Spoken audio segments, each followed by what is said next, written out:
ইসরায়েলের জনগণকে আল-আকসায় নিয়ে যাওয়ার পরামর্শ দিয়েছে সৌদি আরবের শূরা কাউন্সিলের সদস্য ইউসুফ বিন রাদ আল সাদুন। শুক্রবার সৌদি আরবের একটি পত্রিকায় লেখা এক প্রবন্ধে এই প্রস্তাব করেন তিনি।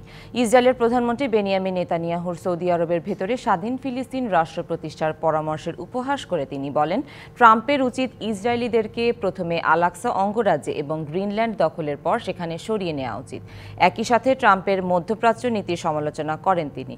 এদিকে ফিলিস্তিনিদের স্বাধীনভাবে নিজ ভূমিতে থাকার অধিকার রয়েছে বলে এক বিবৃতিতে জানিয়েছে সৌদি আরবের পররাষ্ট্র মন্ত্রণালয়। এতে বলা হয়, ফিলিস্তিনিরা কোনো অনুপ্রবেশকারী বা অভিবাসী নয় যে তাদের নিজ ভূখণ্ড ছেড়ে আসতে হবে। ইসরায়েলের উচিত এ ধরনের দখলদারিত্বের চিন্তা থেকে সরে আসা। এর আগে সৌদি আরবের অভ্যন্তরে একটি ফিলিস্তিনের রাষ্ট্র প্রতিষ্ঠা করার কথা বলেন নেতানিয়াহু। এদিকে অধিকৃত পশ্চিম তীরে ইসরায়েলের সামরিক অভিযান নিহত হয়েছে অন্তত ৩ জন, অব্যাহত রয়েছে উচ্ছেদ অভিযান।